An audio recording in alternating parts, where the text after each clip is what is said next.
இங்கே நிறைய பேர் அவங்களுடைய லைஃப் எக்ஸ்பீரியன்ஸ் சொன்னாங்க. சாப்பாட்டுக்கு வந்து கஷ்டமாக இருந்தது, போயிட்டு வர பஸ் வசதி இல்லை, நடந்து போய் படித்தோம் அப்படின்னு சொல்லி. எங்கள் அப்பா, நான் வந்து 3 வேளையும் சாப்பிட்டு தான் ஸ்கூலுக்கு போனேன். ஏன்னா எங்கள் அப்பா ஒரு வேளை சாப்பிட்டுட்டு ஸ்கூலுக்கு போய் படித்ததுனால நான் ஆட்டோலையும் ரிக்ஷாலையும் ட்ரெயின்லையும் பஸ்லையும் நான் ஸ்கூலுக்கு போனேன். எங்கள் அப்பா நடந்து ஸ்கூலுக்கு போனதுனால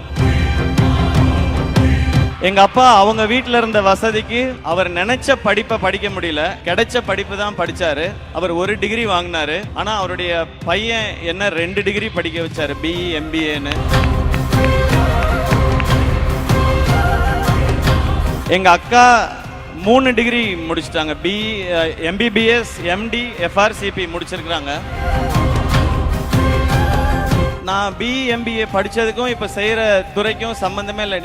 நீ படித்தது வேற, ஆனால் நீ நடிச்சுக்கிட்டு இருக்கிய அப்படின்னு நீங்கள் கேட்கலாம். ஆனால் நான் நடிச்சுக்கிட்டு இருக்கும்போது இப்போவும் எனக்கு இருக்கிற பெரிய நம்பிக்கை, இந்த இண்டஸ்ட்ரி ரொம்ப ரொம்ப சவாலானது, சினிமா இண்டஸ்ட்ரி. அதுவும் எந்த ஒரு பின்னணியும் இல்லாமல் எந்த ஒரு துறைக்குள்ளே நுழையிறதே ரொம்ப அசாத்தியமான விஷயம்.